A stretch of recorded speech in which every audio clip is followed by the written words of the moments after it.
संतोषी माता की व्रत कथा। कंचनपुर नगर में एक बुढ़िया रहती थी। उस बुढ़ियों के 7 बेटे थे। सभी का विवाह हो चुका था। 6 बड़े बेटे तो काम करते थे, लेकिन 7वां बेटा अभी कोई काम नहीं करता था। सुबह उठकर स्नान से निवृत्त होकर 6 बड़े बेटे रसोई में बैठकर भोजन करते और फिर अपने काम पर चले जाते थे। बुढ़िया उन बेटे को अपने हाथ से खीर, पूरी, हलवा आदि बढ़िया बढ़िया व्यंजन बनाकर खिलाती थी। 7वां बेटा खूब धूप निकलने पर बिस्तर से उठता, फिर स्नान करके भोजन के लिए रसोई में जाता। बुढ़िया दूसरे बेटे का बचा हुआ खाना एक थाल में रखकर उसे दे देती थी। 7वां बेटा उसी भोजन को खुश होकर खा लेता था। भोजन करके वह घर से निकल जाता और अपने दोस्तों के साथ घूमता फिरता। इस तरह मौज मस्ती से उसके दिन व्यतीत हो रहे थे। उसकी पत्नी बार बार उससे कोई काम करने के लिए कहती थी, लेकिन वह हंसकर कहता था, अरे तुम बार बार क्यों काम करने के लिए कहती हो? कितने मजे से दिन गुजर रहे। माँ कितने बढ़िया बढ़िया व्यंजन बनाकर खिलाती है। तब उसकी पत्नी क्रोधित में होकर कहती, माँ तुम्हें बढ़िया बढ़िया व्यंजन बनाकर नहीं खिलाती, बल्कि सबका बचा हुआ जूठा भोजन खिलाती है। यदि तुम्हें मेरी बात पर विश्वास न हो तो किसी दिन छिपकर स्वयं अपनी आंखों से देख लेना। अपनी पत्नी की बात पर उसे यकीन न था, लेकिन एक दिन इस बात की सच्चाई जानने का निर्णय करके वह सिर दर्द का बहाना बनाकर एक चादर ओढ़कर रसोई घर में ही सो गया। थोड़ी देर के बाद उसकी माँ ने अपने बेटे को खीर, पूरी, हलवा आदि बनाकर खिलाए। भोजन के बाद उन्हें लड्डू खाने को दिए। भोजन करके वे अपने काम पर चले गए। उनके जाने के बाद बुढ़िया ने उनकी थाली में बचे भोजन को एक थाली में रखा। बचे हुए लड्डू को टुकड़े को एकत्र करके दोबारा लड्डू बनाए। इसके बाद बुढ़िया ने 7वें बेटे को भोजन करके लिए कहा। उसने सोते हुए चादर के नीचे से सब कुछ देख लिया था। वह उठकर बोला, माँ मुझे भूख नहीं है, मैं परदेश जा रहा हूँ। बुढ़िया ने कहा, कल जाता है तो आज ही चला जा। बुढ़िया के कठोर वचन सुनकर वह तुरंत परदेश जाने की तैयारी करने लगा। चलने से पहले वह अपनी पत्नी के पास गया। उसकी पत्नी गौशाला में गोबर के कांडे पाथ रही थी। उसने जाकर पत्नी से कहा, हम जाबे परदेश को आवेंगे कुछ काल, तुम रहिए संतोष से धर्म अपना पाल। अपने पति के वचन सुनकर कुछ गंभीर स्वर में पत्नी बोली, 2 निशानी अपनी देखा हूँ मैं धीर, सुधी मती हमरी बिसरइयो, रखियो मन गंभीर। अपनी पति के वचन सुनकर वह बोला, मेरे पास निशानी के लिए बस यह एक अंगूठी है, इसे अपने हाथ में रख लो, लेकिन अब तुम भी अपनी कोई निशानी मुझे दे दो, ताकि परदेश में उस निशानी को देखकर तुम्हें याद कर सकूं। अपने पति की बात सुनकर वह बोली, नाथ मेरे पास निशानी के लिए कुछ भी नहीं है। फिर कुछ सोचकर उसने गोबर के हाथ से उसकी पीठ पर छाप लगा दी। 7वां बेटा अपनी पत्नी की उस निशानी को लेकर परदेश के लिए चल पड़ा। कई दिनों की लंबी यात्रा करके वह एक सुंदर विशाल नगर में पहुंचा। वहां उसने कई दुकानदारों से नौकरी देने के लिए प्रार्थना की, लेकिन सबने उसे परदेशी जानकर उसकी प्रार्थना ठुकरा दी। निराश होकर अंत में वह एक सेठ की दुकान पर पहुंचा। उसने सेठ से भी नौकरी देने की प्रार्थना की। सेठ को एक नौकर की जरूरत थी। उस सेठ ने उसे तुरंत नौकरी पर रख लिया। उस दिन उसकी बहुत बिक्री हुई और वह उस लड़के से बहुत खुश हुआ। कुछ ही दिनों में उसने सेठ का सारा काम संभाल लिया। उसके व्यवसाय में आने वाले ग्राहक बहुत प्रसन्न थे। सेठ का व्यवसाय तेजी से चलने लगा। उसकी मेहनत और ईमानदारी देखकर उसे अपना हिस्सेदार बना लिया। कुछ ही महीनों में उस लड़के ने बहुत सा धन कमा लिया। संयोगवश कुछ समय बाद सेठ को उस नगर को छोड़कर दूर किसी नगर में जाना पड़ा। अतः सेठ अपना हिस्सा लेकर दुकान उस लड़के को देकर चला गया। अब सारे व्यवसाय का मालिक वह लड़का बन गया। उधर बुढ़िया उस लड़के की पत्नी को बहुत दुख देने शुरू कर दी थी। वह हर समय बहू को जली कटी बातें सुनाती रहती थी। वह बेचारी हर समय काम पर लगी रहती थी, लेकिन फिर भी उसकी जेठानी उससे कुछ न कुछ बुरा भला कहती रहती थी। सुबह होते ही बुढ़िया उस लड़के की पत्नी को जंगल में लकड़ियां लाने के लिए भेज देती थी। उसे आटे से निकले चोकर की रोटी खाने को देती थी और नारियल की कटोरी में पानी पीने के लिए देती थी। वह बेचारी चोकर की रोटियां खाकर भी किसी से कुछ नहीं कहती थी, बस इसे अपना भाग्य का लेखा सोचकर चुप रह जाती थी। एक दिन वह जंगल से लकड़ियां काटकर लौट रही थी। उस रास्ते पर संतोषी माता का मंदिर था। उस मंदिर के पास लकड़ियां का गठरा जमीन पर रख वह कुछ देर आराम करने के लिए रुकी। मंदिर में उसने बहुत सी स्त्री को पूजा करते देखा तो उसने पूछा, आप सब किसकी पूजा कर रही है? इस पूजा के करने से क्या पुण्य मिलता है? एक स्त्री ने उसे बताया, हम सब संतोषी माता का व्रत करके उनकी पूजा कर रहे हैं। संतोषी माता की पूजा करने से धन संपत्ति में भंडार भरता है, निडरता दूर होती है, परिवार में सभी सुख शांति से रहते हैं, लड़कियों का शीघ्र विवाह होता है और उन्हें स्वयं वर मिलता है, व्यवसाय में लाभ होता है, निसंतानों के घर में संतान होती है, पति अगर परदेश गया हो तो संतोषी माता की अनुकंपा से शीघ्र घर लौटता है, न्यायालय में कोई मुकदमा चल रहा हो तो उसमें जीत होती है, धन संपत्ति में बढ़ोतरी होती है, पारिवारिक कलेश नष्ट होती है, व्रत करने वाले स्त्री पुरुष को संतोष मिलता है, सभी मनोकामनाएं पूर्ण होती है। स्त्री से संतोषी माता के व्रत के बारे में इतना सुनकर उसने व्रत करने की विधि भी पूछी।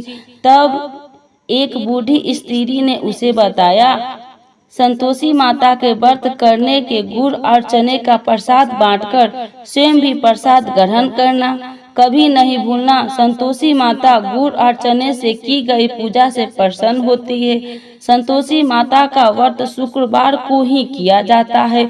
शुक्रवार को सूर्योदय से पहले उठकर स्नान से निवृत्त होकर संतोषी माता के मंदिर में जाकर पूजा करके व्रत कथा सुननी चाहिए। मंदिर में न जा सके तो घर के किसी कमरे में संतोषी माता का मूर्ति या चित्र रखकर छोटा सा मंदिर बनाकर पूजा करनी चाहिए। व्रत करने वाले व्यक्ति को उस दिन कोई भी खट्टा चीज या खट्टा फल नहीं खाना चाहिए। घर में भी किसी को खट्टी चीज नहीं खानी चाहिए। संतोषी माता के व्रत के बारे में सभी बातें पूछकर सातवें बेटे की बहू ने मन में निश्चय किया कि आज सारी लकड़ियां बेचकर गुड़ और चने खरीदकर आने वाले शुक्रवार को संतोषी माता का पूजा अवश्य करूंगी। उसी दिन उसने लकड़ियां बेचकर गुड़ और चने खरीदे। शुक्रवार को सूर्योदय से पूर्व उठकर उसने स्नान किया, फिर एक कलश में स्वच्छ व ताजा जल भरकर चने और गुड़ के साथ जंगल की ओर चल पड़ी। रास्ते में संतोषी माता के मंदिर में जाकर उसने संतोषी माता का विधिवत पूजा की और व्रत कथा सुनी।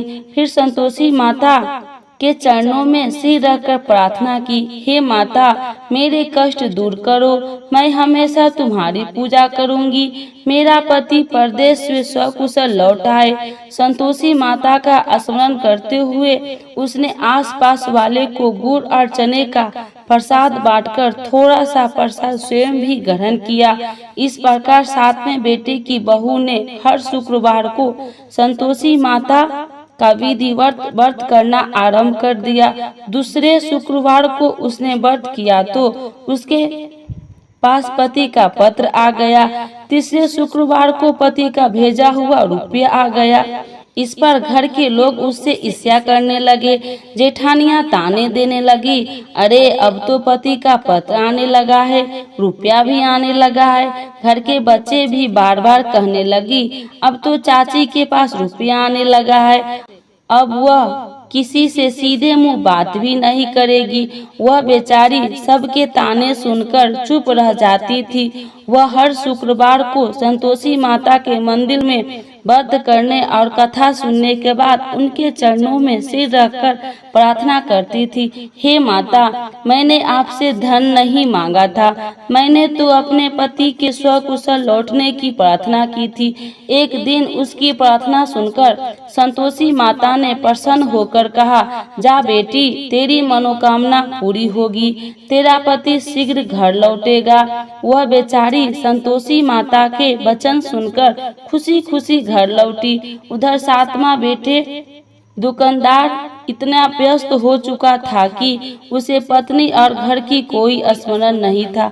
दुकान के काम से उसे फुर्सत ही नहीं मिलती थी। संतोषी माता उस बेटे को इतनी व्यवस्था देखकर बहुत परेशान हुई। तब बहुत सोचकर संतोषी माता ने उस बेटे को स्वप्न में दर्शन देकर कहा, धानी साहूकार सो रहा है या जाग रहा है? वह बोला, हे माता, मैं जाग नहीं रहा हूँ और सो भी नहीं रहा हूँ, आप मेरे लिए आज्ञा करें। संतोषी माता ने कहा, तूने परदेश में आकर इतना धन कमाया, पर क्या तुझे अपनी पत्नी का कुछ भी स्मरण नहीं है? उसने कहा, हे माता, मुझे अपने पत्नी का तो स्मरण है, लेकिन इस दुकान से कहीं जाने का मुझे अवकाश नहीं मिलता। अब देखो ना, सारा रुपया व्यवसाय में लगा हुआ है। जब तक सारा रुपया वापस नहीं आ जाता, मैं अपने घर कैसे जा सकता हूँ? संतोषी माता ने कहा, कल सुबह उठकर संतोषी माता का नाम लेकर मंदिर में घी का दीपक जलाकर पूजा करना और फिर दुकान पर जाकर संतोषी माता का नाम का दीपक जलाकर प्रणाम करके काम शुरू करना। शाम होते होते उधार दिया धन लौट आएगा। इतना कहकर संतोषी माता उसके स्वप्न से अंतर्ध्यान हो गई। सुबह उठकर उसने अपने मित्र से स्वप्न की बात कही तो वे सब उसका मजाक उड़ाने लगा, लेकिन उसका मन नहीं माना। उसने संतोषी माता पर पूरा विश्वास करके मंदिर में जाकर घी का दीपक जलाकर, दुकान पर भी दीपक जलाकर संतोषी माता का स्मरण करके काम शुरू किया। उस दिन संतोषी माता का अनुकंपा से सचमुच चमत्कार हो गया। उधार सामान ले गए लोग जल्दी जल्दी रुपया लौटाने आने लगे। देखते ही देखते रुपये का ढेर हो गया। शाम तक सारा धन लौट आया। दुकान का सारा सामान हाथों हाथ बिक गया। अब संतोषी माता को नमस्कार करके वो अपने घर लौटने की तैयारी करने लगा। उधर सातवें बेटे की पत्नी प्रतिदिन की तरह जंगल से लकड़ियां काटकर घर की ओर लौट रही थी। लकड़ियां का बोझ अधिक होने के कारण उसने मंदिर के पास गठरा उतारकर संतोषी माता के चबूतरे पर बैठकर थोड़ा सा विश्राम किया। तभी उसे दूर से धूल उड़ती दिखाई दी। उसने संतोषी माता से पूछा, हे माता, आज यह धूल कैसी उड़ रही है? माँ ने प्रसन्न होते हुए कहा, आज तुझे तेरी पूजा का फल मिलेगा। तेरा पति परदेश से लौट रहा है, यह धूल उसके लौटने से उड़ रही है। अब तू इन लकड़ियों के 3 हिस्से कर, एक हिस्से नदी के किनारे रख, दूसरा हिस्सा मंदिर में रख और तीसरे हिस्से को सिर पर रखकर घर ले जा। तेरा पति लकड़ियां देखकर रुकेगा, लकड़ियां जलाकर भोजन बनाकर खाएगा और फिर घर जाएगा। तू घर पहुंचकर लकड़ियां का गठरा आंगन में डालकर कहना, सासू जी लकड़िया का गठरा ले आई हूँ, चोकर की रोटियां और नारियल की कटोरी में पानी दे दो। फिर पूछना, आज घर में कौन मेहमान आया है। संतोषी माता की बात सुनकर वह खुश होती हुई घर की ओर चल पड़ी। कुछ देर बाद उसका पति वहां पहुंचा और लकड़ियां का ढेर देखकर उसने भोजन बनाकर खाया। फिर कुछ देर विश्राम करके वह घर पहुंचा। उधर बहू ने लकड़ियां का गठरा जमीन पर डालते हुए जोर से आवाज लगाई, सासू जी लकड़ियां ले लो, चोकर की रोटियां दे दो, नारियल की कटोरी में पानी दे दो, आज घर में कौन मेहमान आया है। यह सुनकर उसकी बुढ़िया सास बोली, बहू ऐसा क्यों कहती हो, तेरा पति ही तो परदेश से आया है। नहा धोकर मीठी खीर खा, नए कपड़े पहनकर पति के पास बैठ। उसके पति ने कमरे की खिड़की से सब कुछ देखा और सुना। उसने कमरे से बाहर आकर भिखारी की तरह खड़ी अपनी पत्नी को देखकर कहा, माँ यह औरत कौन है। माँ ने कहा, बेटे यह तेरी बहू है, जब से तू परदेश गया है तभी से इसने ऐसा हाल बना रखा है और सारा दिन गांव में ऐसे ही जानवरों की तरह घूमती फिरती है और घर का कोई काम नहीं करती है और नारियल की कटोरी में पानी मांग रही है। सातवां बेटा गंभीर होकर बोला, माँ मैंने इसकी सारी बातें स्वयं अपनी कानों से सुनी है, मुझे बराबर वाले दूसरे घर की ताली दे दो, मैं उसी घर में रहूंगा।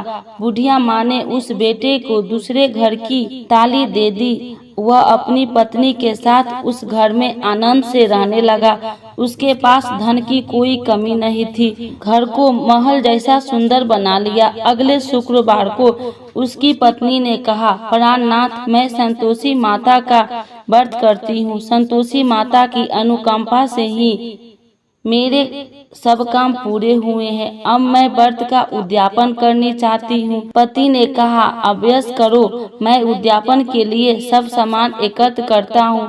बहू ने अपनी जेठानी के लड़कों को भोजन के लिए बुलाया।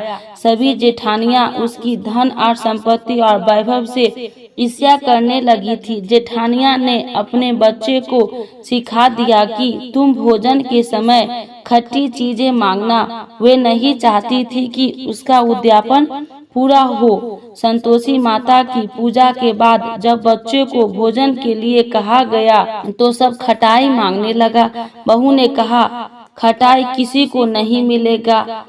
तब सभी बच्चे उससे पैसा मांगने लगे। बहू ने उनकी बुरी भावना के बारे में कुछ जानती नहीं थी, उसके बच्चे को पैसे दे दिए। बच्चे दौड़ते हुए बाजार गए और इमली लेकर खाने लगे। बच्चे को पैसे देने और उनके इमली खाने से संतोषी माता क्रोधित हो गई। उनके प्रकोप से उसी समय राजा के सैनिक सातवां बेटे की दुकान पर पहुंच और उसे पकड़कर ले गए। भोली बहू रोने लगी, जेठानियां ताने देने लगी, अरे बेईमानी से कमाकर धन लाया था, इसीलिए राजा के सैनिक पकड़कर ले गए, अब बंदीगिरी में रहना पड़ेगा, साथ ही राजा सारा धन भी छीन लेगा।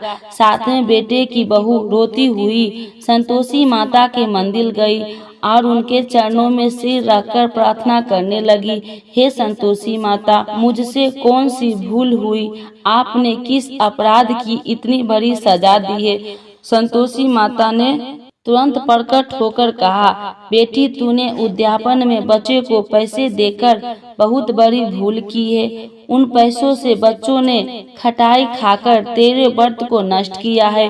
बहू रोते रोते बोली, माँ मुझे क्षमा कर दो, मैं बच्चों की बातों में यह सब भूल गई थी, अब मैं दोबारा उद्यापन करूंगी, अब कोई भूल नहीं करूंगी। संतोषी माता ने कहा, जब तू दोबारा विधिवत उद्यापन करेगी तो तेरी मनोकामना अवश्य पूरी होगी। मंदिर से घर लौटते हुए रास्ते में उसे उसका पति वापस आता हुआ मिल गया। बहू ने पूछा, राजा के सैनिक आपको क्यों पकड़ कर ले गए थे। वह हंसते हुए बोला, मैंने इतना कमाया था, उसका कर टैक्स नहीं दिया था, इसीलिए राजा ने मुझे बुलाया था। अगले शुक्रवार को उद्यापन के लिए बहू ने लड़के को भोजन के लिए बुलाया। उधर जेठानिया ने पुनः अपने लड़कों को भोजन में खटाई मांगने के लिए सिखा दिया। संतोषी माता की पूजा के बाद गुड़ और चने का प्रसाद बांटकर बहू ने स्वयं भी प्रसाद ग्रहण किया। बच्चों को जब भोजन के लिए बैठाया और खीर पूरी हलवा खाने के लिए कहा तो वे बोले, हमें खीर हलवा अच्छा नहीं लगता है, हमें तो खट्टी चीजें खाने को दो। बहू ने कहा, किसी को खट्टी चीज खाने को नहीं मिलेगी और मैं तुम्हें पैसे भी नहीं दूंगी। खीर पूरी हलवा खाना है तो खाओ। बच्चों नहीं माने तो उसने उन बच्चे को भगाकर ब्राह्मण के बच्चे को बुलाकर भोजन करवाया।